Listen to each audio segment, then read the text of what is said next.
BNP নেতা ইশরাক হোসেনকে ঢাকা দক্ষিণ সিটি মেয়রের দায়িত্ব বুঝিয়ে দেওয়ার দাবিতে নগর ভবনের সামনে ষষ্ঠ দিনের মতো অবস্থান কর্মসূচি পালন করছেন তার সমর্থকরা। ফলে নগর ভবনের সেবা ও দাপ্তরিক কার্যক্রম আজও বন্ধ রয়েছে।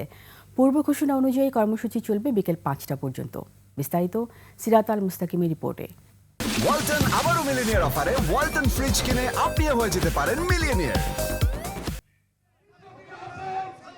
ইশরাক হোসেনকে মেয়রের দায়িত্ব বুঝিয়ে দেওয়ার দাবিতে রাজধানীর বিভিন্ন অঞ্চল থেকে বিএনপি ও অঙ্গ সংগঠনের নেতাকর্মীরা কর্মসূচিতে যোগ দিয়েছেন। গত বুধবার থেকে চলছে এই কর্মসূচি। আন্দোলনকারীরা নগর ভবনের ফটকের সামনে অবস্থান নিয়ে অস্থায়ী মঞ্চ বানিয়েছেন। সেখানে চলছে সঙ্গীত পরিবেশন।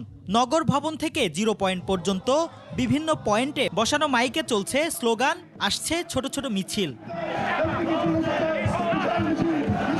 আন্দোলনকারীরা বলছেন, আদালত রায় দিয়েছে ইশরাক হোসেনকে ঢাকার মেয়র হিসেবে।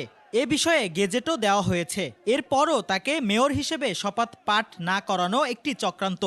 আইন তাকে রায় দিয়েছে উচ্চ আদালত থেকে, গেজেট হয়ে গেছে, এখন কেন শপথ হচ্ছে না? রায়কে তারা অমান্য করে আজকে ইশরাক হোসেনকে ঢাকাবাসীর সেবা থেকে বঞ্চিত রেখেছে। যদি কোনো দূরভিসন্ধি না থাকে তাহলে তো এমনটা হওয়ার কথা ছিল না। ইশরাক হোসেনকে মেয়র পদে না বসানো পর্যন্ত আন্দোলন চালিয়ে যাওয়ার হুঁশিয়ারি দেন আন্দোলনকারীরা।